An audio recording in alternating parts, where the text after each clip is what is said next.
So I'm sitting here with Eric Banks, who just finished conducting the second Esoterics concert of the weekend.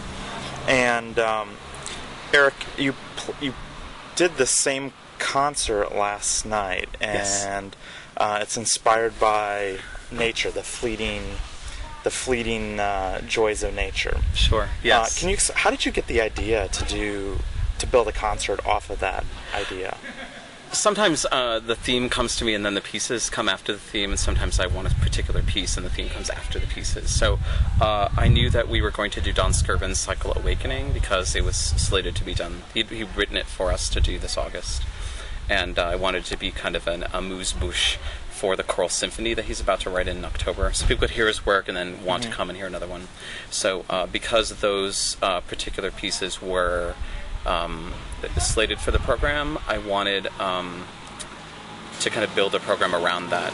I knew that my 12 Flowers piece was going to be part of that show, and I knew that the Verla Trees was also going to be part of it.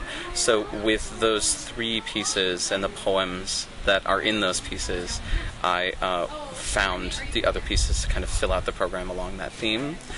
The Mongolian and the Indonesian pieces all have to do with either nature, like plants or flowers and nature, or dancing or dreaming, or in the case of the horses, kind of the legend or the image of the horses of Genghis Khan. So it all kind of fit together. And then the Perkins piece was the last bit. And that, I mean, the L'Invitation au Voyage is a dream, right? It's just the whole piece is just a dreamscape. So how do you think this concert went compared to last night's concert? Oh, they both went well, but they're completely different venues. Like last night is in a space that's about 5 times smaller than this space. So people can spread out more here. There's more echo. And in Queen Anne, the church is so small that you hear all of the little filigree, like all the little stuff, and the stuff that's really loud is almost overwhelming to the audience because the chords are so big. But here, that it can ring, and there's a lot of air and space. So as a conductor and a performer, do you have a preference?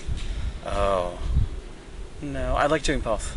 I really do like doing both, and I like because I think this kind of music works really well when you offer a variety of things for people of different tastes. So there are some people that really like a more airy space for choral music so they can ring a little bit longer, and some people like to hear it really up close. And offering both actually allows people to get a chance to hear either or both. And the music completely changes from venue to venue, so I like offering both. Did you have to make any changes or between the venues, like when you're performing? When we do the concert call, I warn the singers. You have to worry about this ringing a little longer. You have to worry about this. The singers sometimes go flat when it's echoier.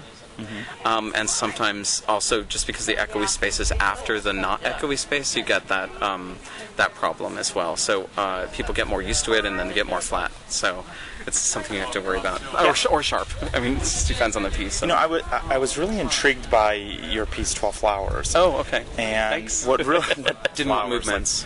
I write a lot with blurring, so I like that one thing blurs into another. I did that with 12 Chronic Visions and other pieces that I've written. So I think it's really important to set things in motion and then kind of let them bleed into each other. I like ostinatos that do that. So. I also thought it was pretty clever that you allowed the size of the petals and the number of the petals dictate various elements of the the two flowers that are the smallest are the actual fruit blossoms, so the apricot and cherry blossoms. And since they come at different times of year, and since they often don't fall from the tree whole, I wanted the idea of snow, like really, really filigree, very, very small things happening.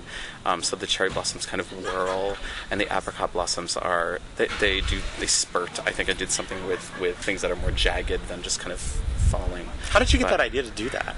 Like, where did that idea come from? To use the biology, the morphology of the flowers themselves. I do a lot with science. I've done a lot with kind of trying to replicate science or making things self-similar.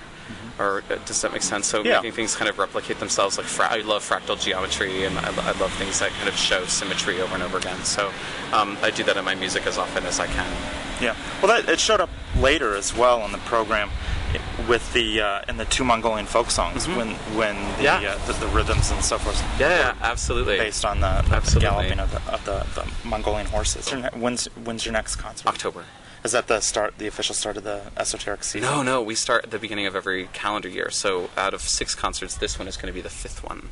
Gotcha. So October's the 5th one, December's the 6th one, and then 2010 starts again in February. So what's coming up in the October concert? October concert is the 3 winners of the Polifnos competition. So Eduardo Malachevsky comes from Argentina. We have Nilo Alcala, who comes from the Philippines, Manila, and the third composer is Sean Allison from Chicago. And those are all people that won last year and are coming to hear their pieces performed. And then the other pieces are the piece that I wrote based on a Syrian poem called A New Alphabet, which is like a love song. It has to do with autumn. And then Don Skirvin's cycle, which is 9 movements of Sarah Teasdale poems. And it's a choral symphony for like double chorus and solo quartet. So it's his largest work that he's written for us to date. It's about 40 minutes long. Any parting shots or any final thoughts about the concert? No, I think it was really fun. It was great. It was great.